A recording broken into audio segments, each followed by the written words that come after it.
everybody, welcome back to my channel. I just wanted to do this review on the channel OBESEtoBEAST. He is a young guy, he's about 27, who lost a lot of weight, and I found his channel because he was reacting to someone that I follow, if that makes sense. So I clicked on the video, I watched it, and in his reaction videos to influencers or to plus size obese people, he is always very kind. He never says mean things, and I just love that about him. So I started watching some of his older ones where he says how he lost weight, where he does what he eats in a day, and he's exercising, and I just loved it. He's always very genuine. He seems genuine. And I told a family member about him, and they started watching him, and now they started, cooking healthy meals as well. I mean, I've always cooked healthy meals, and we text each other every day to let each other know, okay, I did my exercise routine for today, I did mine. Yeah, so I give him a thumbs up. He has motivated me, and you can see here I am working out, and I have him playing in the background on the video where he is talking with his mom. Yeah, so this is the first time I am standing up with my prosthetic leg on and working out, and it was tough. I'm used to just sitting in my chair and doing the workout for my arms in my chair and then laying on the bed and doing my leg stuff. But yeah, he can't even talk. He motivated me so much that I was actually able to do this, and I'm going to continue, building up my stamina, which helps with my walking as well. So yeah, give this a thumbs up, and I will have his link below so you can check out his channel. Again, his name is John from OBESEtoBEAST, and he seems like a nice, kind fitness influencer. So go ahead and check him out. Meanwhile, you can watch my video here as I'm working out. I'll catch you on the next one, guys. Please give this a thumbs up. Comment below if you have any questions. So honestly, I got to a point where I was like, I don't even want to try to lose weight anymore. I don't want to tell anyone that I try to lose weight anymore because I failed people so many times, and I just felt so bad about it that I just kind of wanted to just be like, you know what?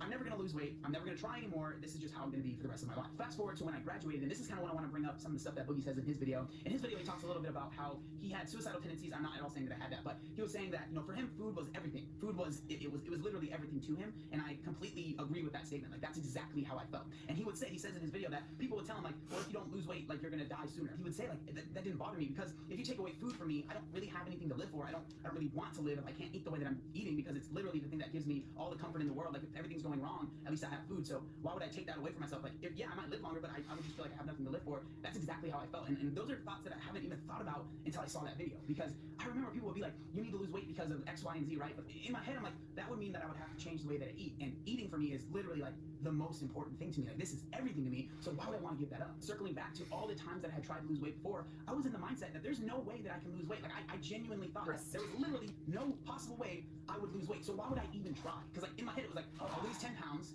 and then I'll gain it back, and then everyone that was so excited about me trying to lose weight again is going to be let down, and then I'm going to have to be embarrassed by telling everyone that I gave up. And it was just this whole thing. I don't even want to deal with that. So obviously, through all that, I'm just gaining more and more and more weight to where I ended up being 360 pounds. I feel like there's a point where you kind of just stop caring. I've said this before in videos, but I was not looking forward to the next day. 20 years old, I didn't care about what was happening tomorrow. I didn't look forward to the next day. So when people would say, like, don't you want to lose weight because then you'll live longer? And then, like, for me, I just didn't care anymore. And I'm not saying that I was suicidal, but I guess for me, food just became everything to me. So the thought of wanting to give that up to maybe attain this life that I never felt like I would get, for me, it was like, why even try?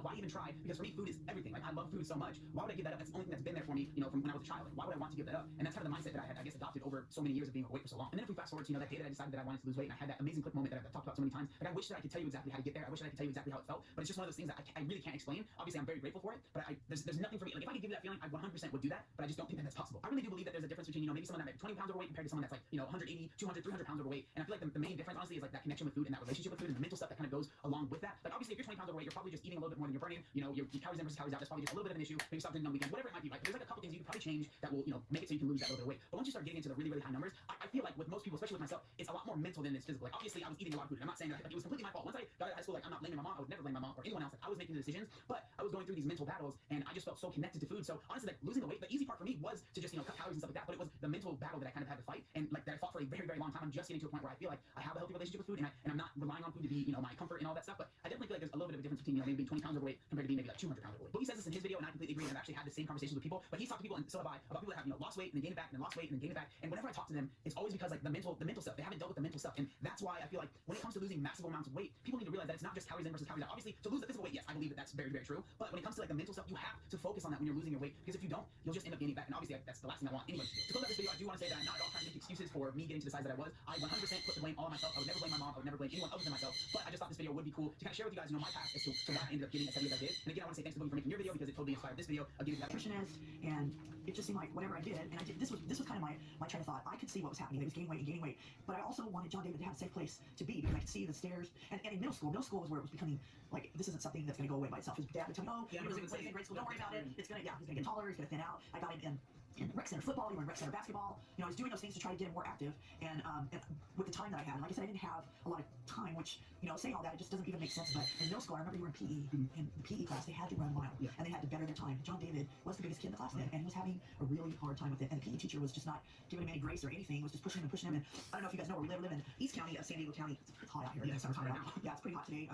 And their PE class was on asphalt, and John David's a sweater, as I am. And it was just so hard for me to see him. I'd pick him up from school or from Youth Venture, and he would tell me about what happened at PE, or like he got a better time today, or that he couldn't finish, and you know, it was just really, really getting hard. And then I think that was the time when we went to the ranch, because the place where I went to the program at, every July 4th they have a graduate reunion, and one year we were there, and they always had lots of cool stuff for the kids to do, like water slide or a rock climbing thing. This particular time they had, it wasn't like a bungee jump, it was like this big contraption that you get in, and they'd strap you up, and you would jump as high as you could, and there were like bungees attached to it. And I remember John David lined up, he's the first one in line. He waited 30 minutes for it to open up, and they opened it up, and they told him it was too big. It was 250-pound weight limit, and we were devastated. I felt so bad. And I think shortly after that, I can't remember if that was middle school or high school, shortly after that I heard about this program at a hospital, and they had this class, and they were talking about lap band surgery. That was when I was in 10th. Yeah, high school. So I took John David to the seminar, and then they called us back, and we went in for consultation, and they were actually going to take him in this program that was like, it was like, what do they call, like a when they test something, not test, like who cares? Anyway, when they were going to do it for morbidly obese teenagers to see how it worked on them, was a lap band. They were going to do it for free, and I took him back once again, and then they were telling us like what it